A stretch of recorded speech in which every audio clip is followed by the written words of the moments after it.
Hello, and welcome to a new YouTube channel that I'm starting to gush or groan about cinema. There might be a bit of TV sprinkled in here at some point in the future as well, but for now movies are the focus.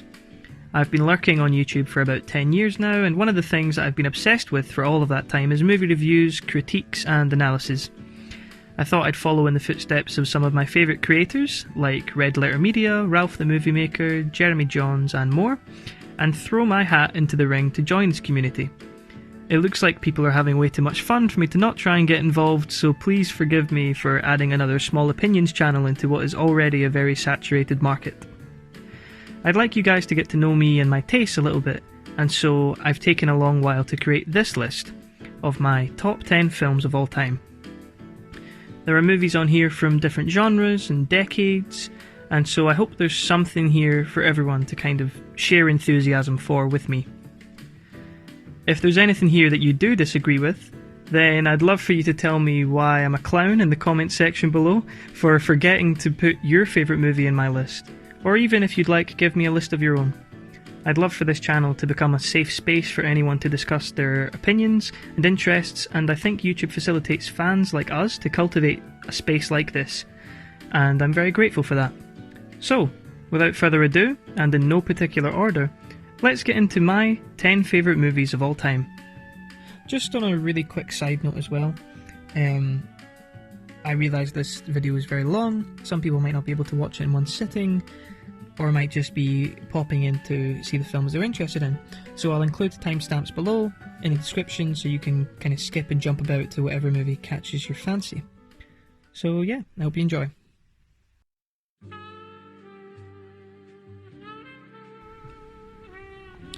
It's not in any way a hot take to start this list off with Martin Scorsese's Taxi Driver. The film is widely regarded as one of the best films of all time, and in my mind it's the best character study of all time without a doubt. The film stars Robert De Niro as Travis Bickle, a New York taxi driver and a war veteran who served in Vietnam.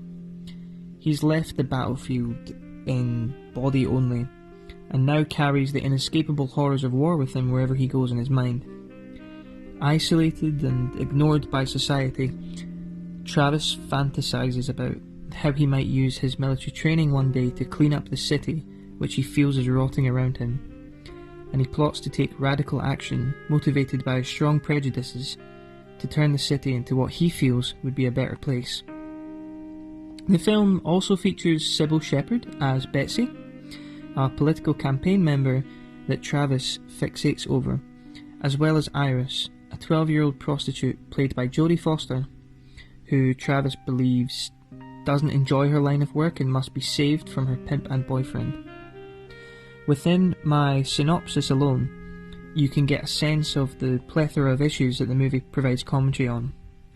It tackles all of these issues sensibly, responsibly, and with great care, but at its core, the movie is a study that focuses on the dangers of isolation and social desperation, which the film shows can lead anybody onto a tragic path of extreme hatred.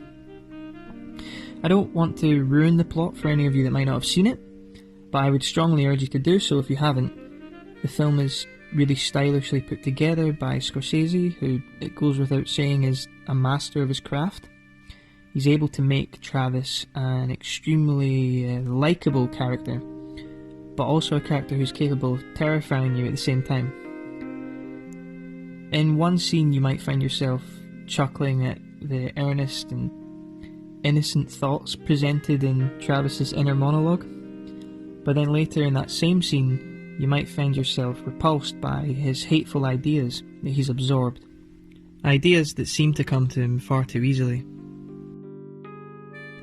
It's very interesting to see Jodie Foster in this film today, with the hindsight and the knowledge of the impact that she's going to make in cinema in the years that follow.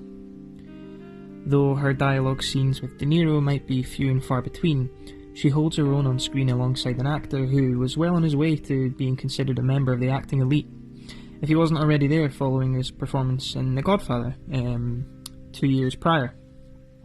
There are some extremely iconic moments in this movie, such as the scene in Travis's apartment where he's psyching himself up in the mirror and giving himself a show of manufactured bravado. which is a moment that's so famous that it almost defines De Niro's acting legacy by itself for many people. This was the first Scorsese movie that I ever saw, and since then it's firmly held its spot within my mind as one of the best films of all time, and one of my favourites as well. It's by no means an easy watch, but Herman's smooth score, which also serves as quite the earworm at times, Paul Schrader and Scorsese doing their thing, as well as captivating performances from each member of the cast. All these things come together and combine to create a film that is fully deserving of all of its acclaim. There's a video on here on YouTube where Tarantino breaks the movie down and praises it to no end, which I'll link in the description. If that doesn't serve as an endorsement that's going to persuade you to give the film a watch, then I'm not sure what would be. But let me know what your thoughts are on Taxi Driver if you've seen it. If you haven't, check it out and come back and tell me after.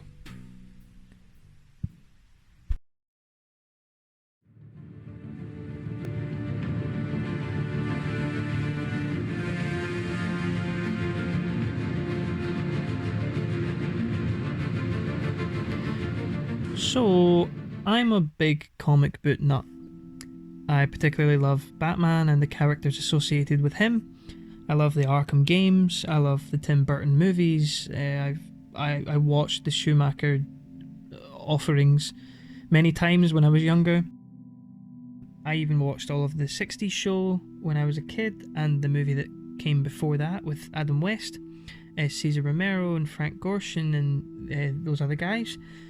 I'm a big fan of the MCU as well, though I'm a bit more detached from that, and my excitement is mainly for the Iron Man, Captain America and Spider-Man movies specifically. I like Guardians as well, but those are my main sort of areas of investment. In my opinion though, none of the MCU movies that we've received to date have matched the quality of Nolan's first two Batman movies. Batman Begins was probably released when I was too young to really appreciate the film. It was a bit too dark and complex for me at a time when I was looking for something more in line with Sam Raimi's Spider-Man series.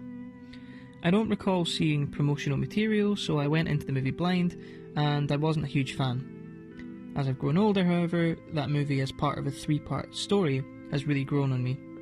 The trilogy is separated in such a way that each entry focuses on different themes that Batman finds himself encountering over the franchise. Batman Begins deals with fear, The Dark Knight Rises with pain, and The Dark Knight focuses on chaos, in the form of Batman's greatest foe. I remember being on a family holiday one summer and seeing a trailer for The Dark Knight in our hotel room. I was floored by the idea of getting to see the Joker being applied in an extremely realistic setting, where he's essentially a terrorist, an agent of chaos who just wants to watch the world burn. I think that Nolan knew that they had to provide something that hadn't been done before with the character. We had seen Nicholson's exaggerated portrayal prey on society's love of consumerism in Burton's series, and Mark Hamill's faithful portrayal of the comic book Joker was a bit too animated to attempt in live action, and probably wouldn't have suited Nolan's setting. So, he keeps us guessing with the multiple choice backstory of the character, and he directs Ledger to produce a more subtle and unnerving live action portrayal than we'd ever had. His Joker has one main goal, which is to prove that society is every bit as crazy as he is when placed in the right environment. An environment that he plans to create. Ledger's Oscar-winning performance is a terrifying one, and it's definitely worthy of the plaudits that it would go on to receive, despite claims in the years since that the performance may not have been so adored had the actor not tragically passed away before the film's release. Though he is a giant cog in this machine, other factors do help to solidify it on my list as well. Hans Zimmer's score is iconic, and though I'm generally a greater fan of the use of leitmotifs than I am of ambient scores, Zimmer perfectly blends the two, and his score acts as a vehicle for the movie's events to breeze over, with Zimmer ready to slow the pace down with moments of dramatic swelling in his orchestra wherever necessary, whilst also being prepared to command his orchestra into battle, where his fast-paced and chaotic compositions complement the Joker perfectly. The film is paced phenomenally, and there's not a single weak performance in it that I can think of. The question of morality that's explored throughout with Harvey Dent's White Knight in contrast to Bruce Wayne's Dark Knight is extremely interesting. I think Harvey Dent is criminally overlooked in this film. His idealistic mirror image of Batman and what he stands for sort of the people's response within the law is perfect from Nolan, I think. This was the first notable theatrical usage of IMAX cameras, where it had previously been used in documentary style.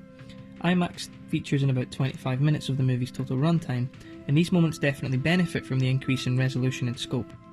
These moments have an extremely grand scale to them, but Nolan again shows his skill as a filmmaker by making sure that none of these scenes are overly cluttered, so that we can maintain focus during the film's action, and he's careful in making sure there isn't just a big mess on the screen, like we see in other movies in the genre.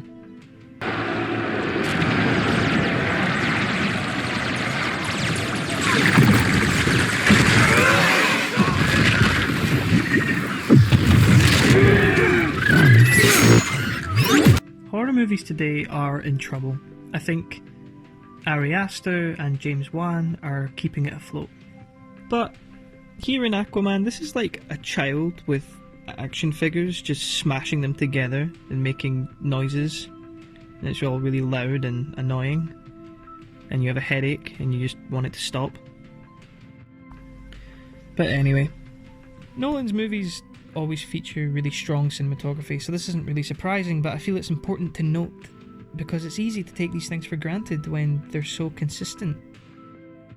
Christian Bale is really effective in this film, and I think that his distant yet deeply emotional portrayal of Bruce Wayne throughout the whole trilogy, it's really nuanced and effective, and it works particularly well in this film because it's viewed in contrast to the Joker's chaotic foil to help to illustrate the duality of the two. I don't want to kill you. What would I do without you? Go back to ripping off mob dealers? No. You complete me.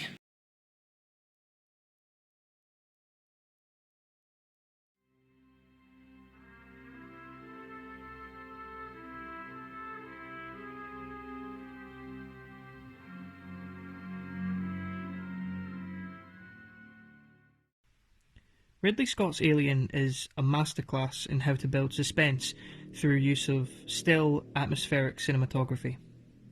The first 5 minutes of the movie establish the incredibly immersive world that Scott has created, as the audience are treated to delightfully mundane long shots of the Nostromo as it drifts through the vast emptiness of space.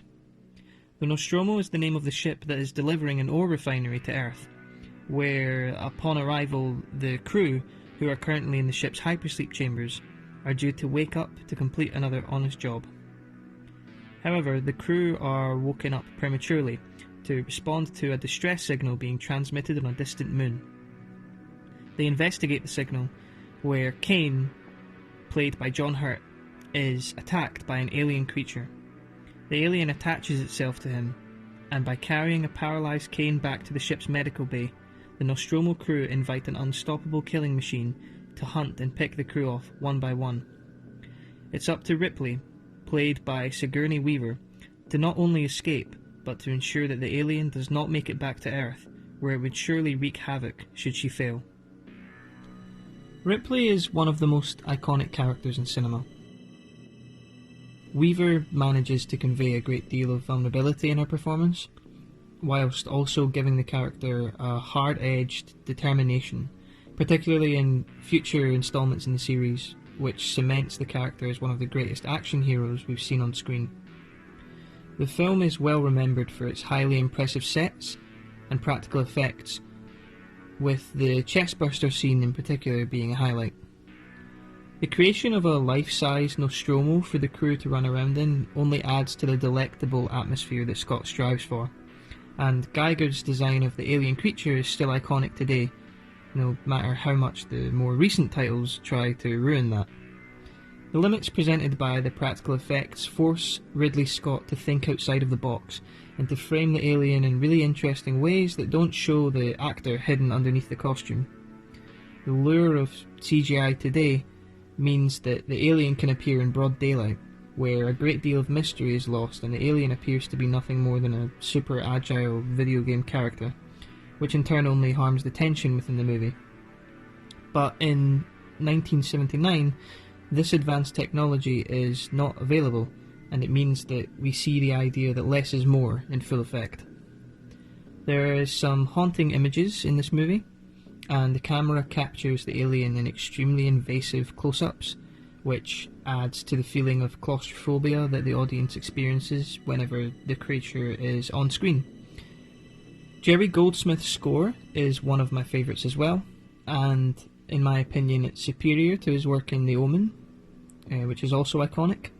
His score evokes a sense of discovery through its wandering theme that also contains within it an eerie undertone that perhaps represents the idea that there is a great danger lurking in the unknown. The movie features a simple premise, but the craftsmanship that goes into it is what sets it apart from its contemporaries in my mind. The film might not be for everyone though. It's often slow in its pacing and it's even uneventful at times, though I appreciate that because in these moments it allows us to get to know the characters and to see the relationships developing, or that are already developed, within the crew. Thankfully, James Cameron's sequel, Aliens, might satiate the appetite of those who crave a greater amount of set pieces and action, as he turns the formula completely on its head with his own unique vision, which is a masterpiece in its own right.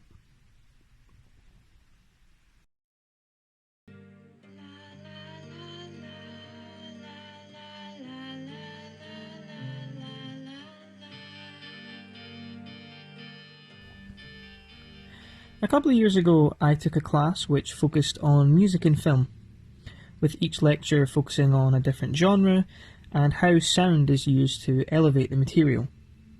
When it came to horror, Rosemary's Baby and The Omen were the two that we focused on. We looked at why lullabies, nursery rhymes, and generally innocent or childish music is so effective in making your audience deeply unsettled when juxtaposed with the sinister themes or events within the narrative that the music is supporting. In the case of Rosemary's Baby, Krzysztof Kromeda gives us the most effective use of the lullaby that I can imagine. We're treated in the opening credits to a long panning shot of New York City taken from atop one of the city's high rooftops. The images are ordinary and unremarkable, but the twisted, dissonant and shrill accompaniment to Mia Farrow's breathy singing voice immediately lets us know that there's something in this setting that is threatening and unnatural. Rosemary and her husband Guy have moved into a new apartment in the city. They appear to be in a perfect relationship and are considering adding a third member to their home.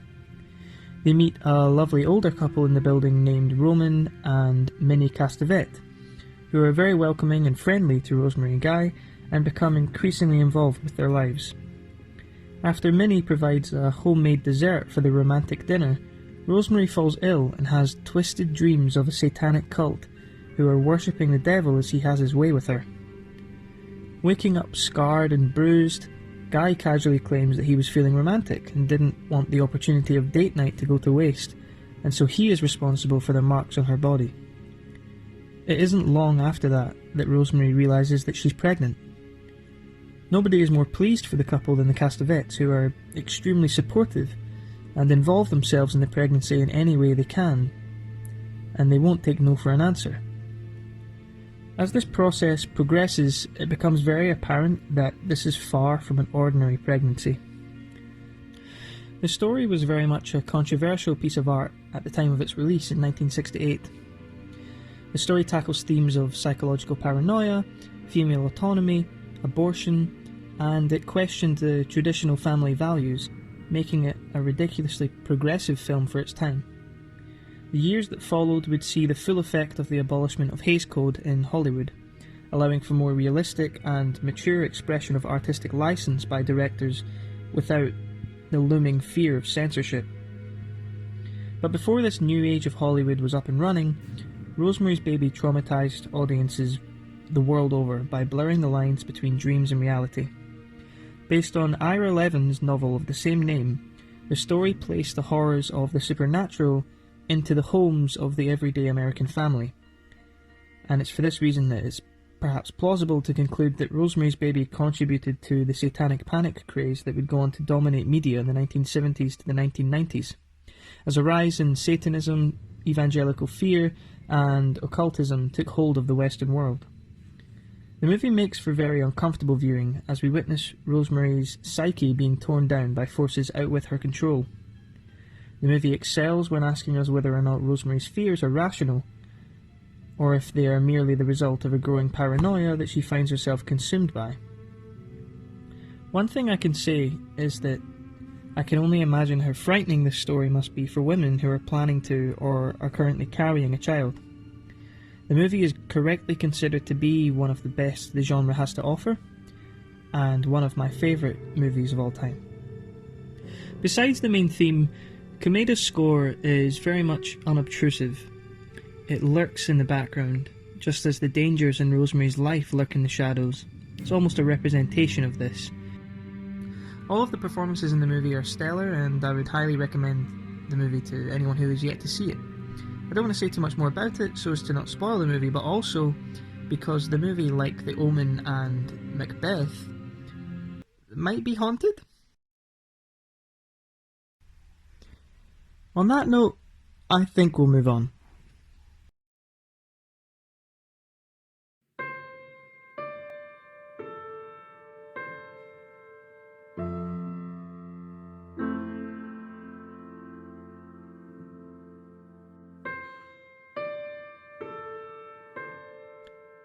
I feel like a lot of the stuff, in fact all of the stuff on my list so far has been quite dreary and bleak, and so I'm glad to be able to talk about something a bit lighter and more hopeful, with Spike Jonze's Her, where Joaquin Phoenix plays Theodore, a lonely guy who can't bring himself to go out and meet new people following the parting of himself and his wife. Theodore is a writer at a company that sends personalised cards, messages and poems to strangers on behalf of whomever has requested it. He writes these super romantic and sappy notes for complete strangers, but struggles to have that intimacy in his own life. Theodore learns about a newly released AI system that he goes on to purchase in order to assist him with his writing. He soon learns that the AI is capable of adapting to and matching your needs, and can also be a great friend. He gets to know the AI and essentially falls in love with it. The AI, Samantha, is voiced by Scarlett Johansson, who gives a really believable vocal performance and who has great chemistry with Phoenix to help to sell what is honestly quite a tricky concept. It easily could have fallen flat on its face, but it really doesn't, and it's handled with great care so that you buy the relationship between the two. I think there's some really great commentary here and messaging warning against the isolation humanity is pushing itself into with each advancement in technology. Advancements that take people away from the real world and instead puts them in front of screens or gives them a reason to not leave their house. There's a strong message that urges us to instead appreciate those around us and to be grateful for what we do have. The film also poses philosophical questions regarding the validity of AI sentiment and emotion, which are fun to ponder and will one day surely be such a question that we will have to consider. Phoenix is great in the film. He brings his really great physical capabilities to this role as he does with all of his others, adopting the shy, hunched over and non-accepting body language of his character, and you then get to see him blossom and come out of his shell as the narrative progresses, as he starts to develop a bit more joie de vivre.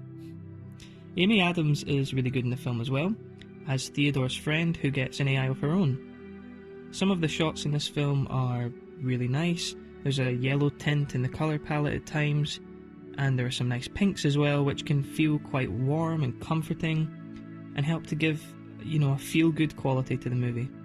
There are of course some moments where the shots are darker and colder too, and that contrast works well in moments of drama where it's required, and everything is very intentional and stylish. Spike Jonze, I think, came out and said that this premise was first thought up in the early 2000s, and that it took a decade or so to produce the film. It's a very good romantic story that's quite touching. I thoroughly enjoyed it, and I think that you might too if the concept sounds interesting to you. They take the idea into some really cool places, and I'm really glad that I saw it a few years ago when I did, and that I can include it in this list today.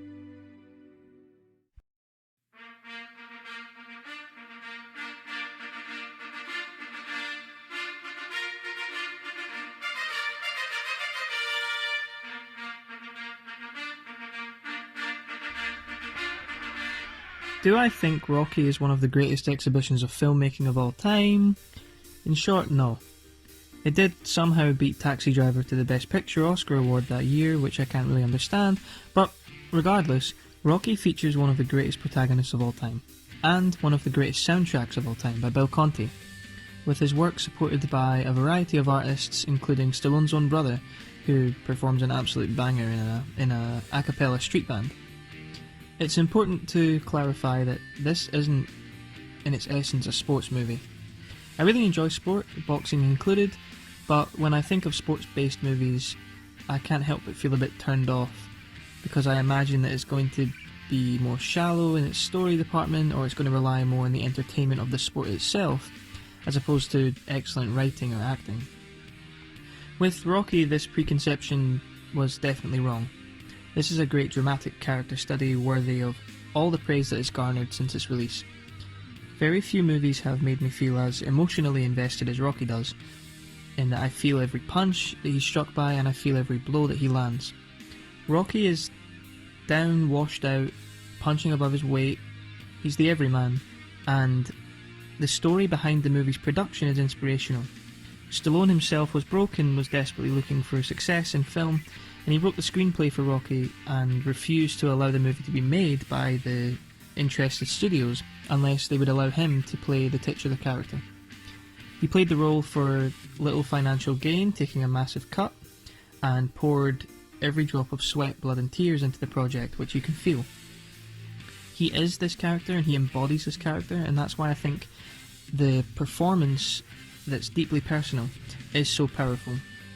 This is 100% an emotional inclusion in my list, and it's maybe a hot take that I can imagine might cause some discourse, but getting through the film is so exhausting for me because his doubts over his self-worth, his ability, his longing for some avenue of fulfillment in his life, it's all very relatable, I'm sure, to everyone.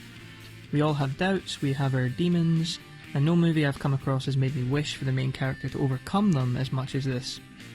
There's a moment in the third act in particular where Rocky breaks down to his girlfriend Adrian, played by Talia Shire, and it just rips the heart out of me every time I watch it.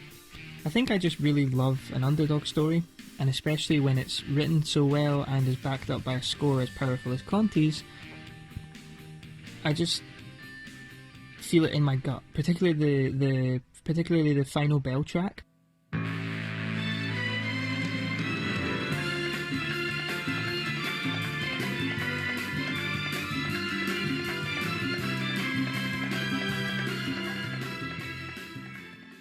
Which is used throughout the franchise. It just hits me every time. It's a bit like the Force theme in Star Wars. I think another strength of the film is its pacing, which is wonderful throughout, as well as a very well written romance, although I do find the scene with the two in Rocky's living room in his apartment somewhat uncomfortable. Rocky towers over her, insisting that she should stay at his apartment despite her request to leave, and it's also true that following their first romantic interaction, she suddenly no longer requires glasses, an aspect of her character that the film almost seems to deem as being representative of a lack of confidence or of attractiveness, which is a bit dated and tacky in my opinion. The movie has a very pure message of self-encouragement though, as well as the importance of finding strength within the relationships with those around you in order to help you become the best that you can be. I do believe that as the titles start to roll out, each title becomes increasingly sensationalized and the series gradually loses its way. Although I do think that Creed is a great step, or was a great step in the right direction, and that Creed 2 was a fantastic movie as well. But at the end of the day, if I were told to choose one movie to take with me to watch on repeat, in like a desert island situation, I think Rocky would certainly be high in my considerations.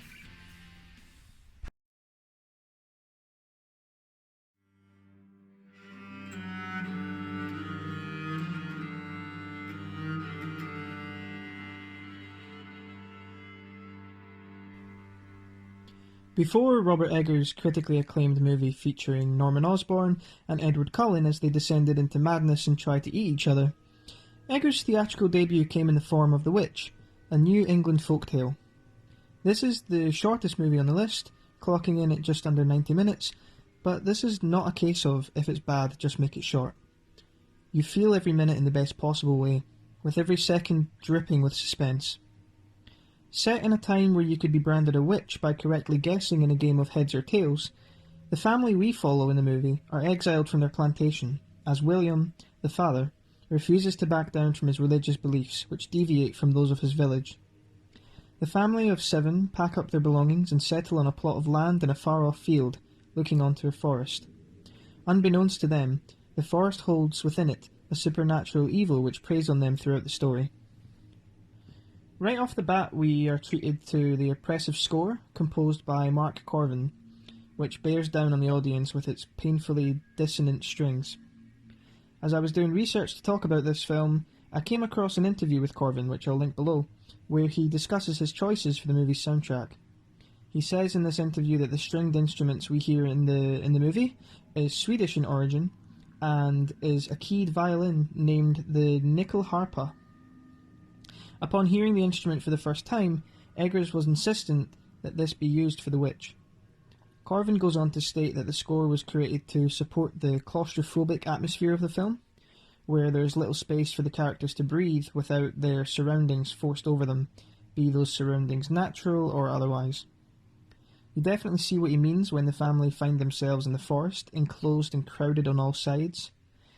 This is one of the strongest examples of a theatrical debut that I can imagine, not only for Eggers, but for a young Anya Taylor-Joy, who would go on to star in Split, Glass, and most recently The Queen's Gambit, which I'm yet to see, but I'm excited to check out given all of the great reactions to the show. The movie actually features some of the best child performances I can recall, with Caleb, played by Harvey Scrimshaw, also putting in an extremely committed show, as he provides some of the movie's standout moments in the latter half of the film. Everything about The Witch is really creepy and tense, with the movie essentially being a very long exercise in building suspense before the gripping finale, which will definitely leave a lasting impression on you and might stick with you for several days as you struggle to get to sleep. The movie never feels slow despite this, and the incredible performances, as well as the delightfully excruciating score, make it what is in my mind a modern horror masterpiece.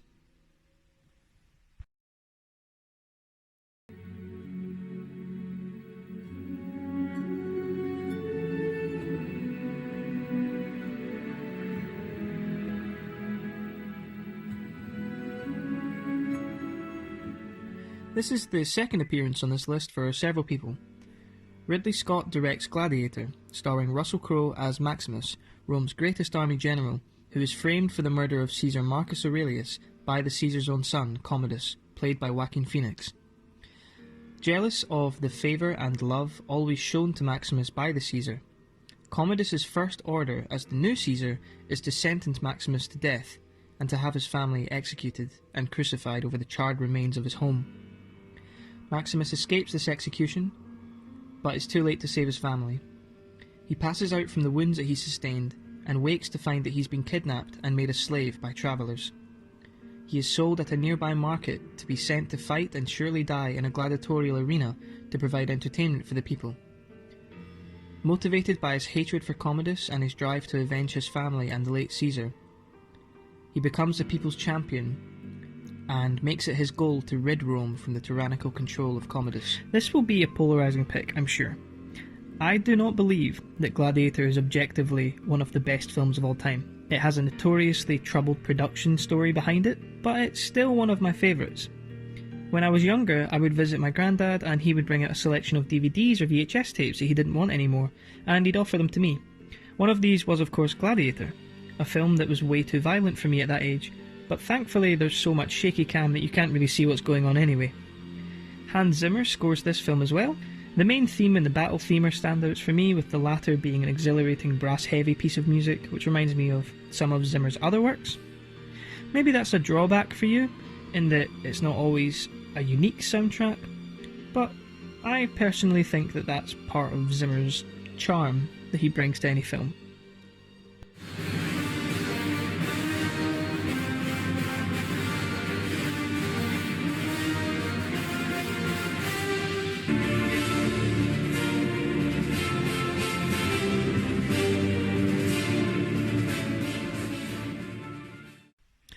The film is rife with historical inaccuracies, which is amusing to me considering the fact that Ridley Scott hired the consultation of respected historians to recreate Rome at the height of its empire.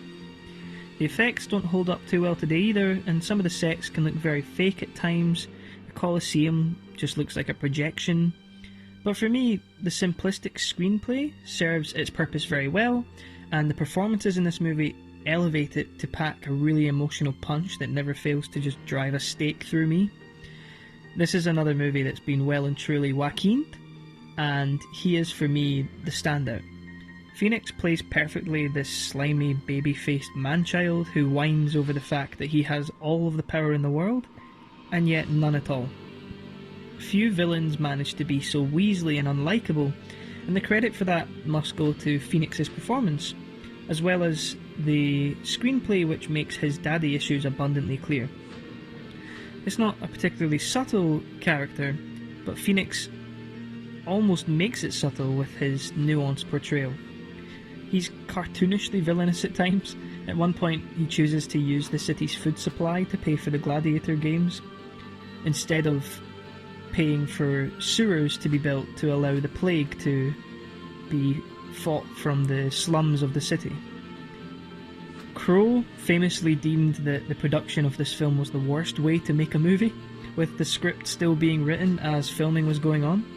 He stated that an actor of his quality can make anything work, which is bold, but I think he's correct on this occasion. He's very committed and takes what is very much a Gary Stu of a character, complete with Christ-like characterization, and he manages to humanise him to make you care about Maximus and for you to make you wish that he can achieve his goal of giving Rome back to her people.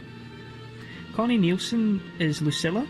She does a great job with her character, and the dynamic between she and her brother succeeds in being deliberately uncomfortable to watch. I will say that I think that the choreography is all quite good in the film. There's a sense that there's danger on all sides for Maximus to avoid and to be aware of, and it's always exhilarating and exciting enough. You're never bored during any of these sequences, which I think is a great start. I just wish that there weren't so much shaky cam, and there were far too many cuts as well in these sequences. It can sometimes be hard to know what's going on, particularly the scene with this character and the lions. It's all a bit hectic and you can't really see. So, I love this film for all of its shortcomings. It takes me back to my childhood, and the performances from Crow, Nielsen and Phoenix in particular are wonderful, with some great moments of action and drama thrown in for good measure. Considering its troubled creation, the fact that it won Best Picture that year is kind of a miracle. I know it was very contentious at the time, and I'll take the insults that you throw at me on this one.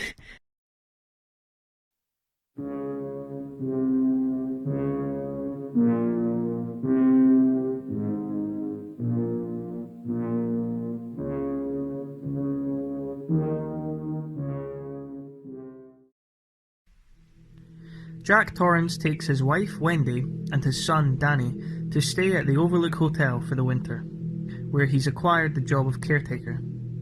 Stranded in relentless snowstorms, the hotel stirs sinister thoughts within Jack, who slowly loses his mind as the isolation all gets a bit too much for him. Meanwhile, Danny has a mysterious psychic power known as the Shining, which allows him to have terrifying visions of both the past and future. If this premise sounds a bit bonkers to you, then that's probably because it was created by everyone's favourite mental hospital escapee, Stephen King. Stanley Kubrick takes the reins here and condenses and adapts the novel to give us a simplified telling of the events which still contains the story's key elements. This horror picture is an absolute classic, and I can all but guarantee that if you've not seen the movie, then you're at least familiar with one of its many famous moments. Be it the elevator of blood, the twins beckoning Danny to play with them, or maybe this creepy fucker right here. The chances are you've probably encountered one of them. The Shining is such a layered movie, beyond just the rollercoaster scary scenes. There's a lot of debate about what the actual film represents, and the messages that it's trying to show. There's a lot of content on YouTube about this. there's a channel that I was obsessed with a few years ago, ran by Rob Ager, that made fascinating content on this. There's a really compelling idea that Kubrick has laced hints throughout the film in reference to the Native American genocide in the 19th century. I couldn't possibly do this justice, so I'll link his channel below if you want to check it out. There's so much interesting content, it will last you for hours. I'm a big fan of Stephen King movies, even if they're bad. The only reason that I say movies instead of books is because the only book of his that I've ever opened was It, and I didn't get too deep into it before I put it down. But in terms of the movies, I'm a big fan of Carrie, Gerald's Game.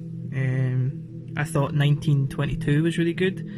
I liked the It movies and the miniseries, and Stand By Me, which I saw most recently. The only reason that I'm telling you this is because I need you to understand that I was watching these at far too early a point in my life as a kid. My sister and I thought that the It miniseries was the most terrifying thing that's ever been created. This scarred me really deeply. The scene with Tim Curry when he rips open the shower drain to see Eddie ruined me. I spent years being afraid to close my eyes in the shower because I thought I'd open them and just see his damn fro sticking out the floor. So I'd just let shampoo run into my eyes, or I'd just shield them and not let any water on my face. King has given me problems. The Shining also gave me problems. The disgusting shower lady in room 237. It seems that a lot of my fears, actually, now that I think about it, came in shower scenarios. It's actually a wonder I didn't have visible stink lines wafting off me in school because I was just too scared to go in. From the perspective of the pure craft that's put into making the film, the camera in this movie is its own character, I feel. Every moment and cut has a purpose that drives the story forward. Either that, or Kubrick makes each selection of his shot composition very much intentionally to illustrate how the hotel is affecting the minds of the characters that we're following. Kubrick really likes to use wide lenses which exaggerate the distance between objects on screen, so the characters appear engulfed by their surroundings, which appear to be far more vast than they probably are in reality. He also uses something called, I think it's 1-point framing, and that is where whatever is at the centre of the frame appears furthest away to us. It's on the horizon, and it means that there's a great sense of distance between us as an audience and the focus of the frame, which I think also takes us as viewers on this journey. We become kind of mesmerised by the events on screen, and they look otherworldly to us. And if the camera is its own character in the film, the hotel is a whole other thing. The hotel is just teeming with life, and it's oppressive. It's almost like you can get a sense that it's enjoying dragging these characters into a hypnotised state, and as a result us as well. Jack, as I'm sure you've gathered, is played by Nicholson in the film, and he's a really interesting character who is an ambitious man. He wants to be a writer, he wants to be a good father and husband, but he's also a recovered alcoholic. His father was also an alcoholic and was abusive to him, and so he adopts these traits from him. But one night when he's drunk, he breaks Danny's arm, and this makes him afraid because he thinks he's going to become the abuser that his father was, and so he's able to give up the drink. But of course, when he goes to the Overlook Hotel, as nefarious as it is, the hotel preys on his craving for alcohol. I think there's also a theory that the elevator of blood is actually wine, which is the wine that he's been, his craving of alcohol has been suppressed and held back, but then these doors are opening, and it's just a flood of his vices coming out and taking over his persona and dragging him back into that hellish place that he was once in. His character serves as a representation of the link between alcoholism and abuse. It's all really interesting stuff. I could talk about this movie for forever. I haven't even touched really the plot, but this video doesn't grant me that time today. I'd love to make more content on this in the future, but in the meantime, if you have a craving for this content, I would really recommend checking out Rob Ager's channel, because it's full of this stuff and it's just so interesting to me. Okay, I'll try and keep this brief because this video is already far too long for its own good, but I'd just like to say thank you for watching. If you've made it this far into the video, I really appreciate it. It took me quite a long time to put together. It's my first video and I think I'm quite proud of the results. If you've enjoyed the video, could I ask you to potentially consider liking and subscribing? Just a small action in your day that makes a huge difference to mine. If you could do that, I'd be really appreciative. So before we wrap up and before I talk about the final film on this list, here are some honourable mentions, films that I love but didn't quite make the cut today.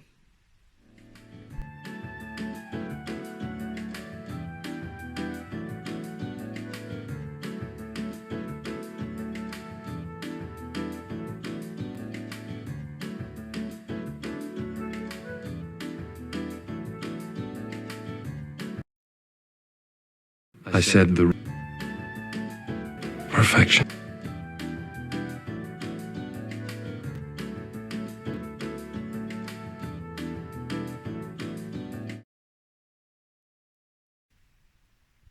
I'm sure that some of you might have been wondering where this film was when I was listing my favourite King adaptations in the Shining discussion. Well, that's because it has its own spot on my list here. With the screenplay written and the movie directed by Frank Darabont, the film stars Tim Robbins and Morgan Freeman in the lead roles of Andy Dufresne and Ellis Boyd Redding, or Red, respectively. Despite pleading his innocence, Andy is found guilty for the murder of his wife and her paramour, and he is condemned to 2 life sentences, one for each victim, to be served at Shawshank Prison in Maine. Andy is a young man of a wealthy background, being the vice president of a bank, whilst Red is not so fortunate.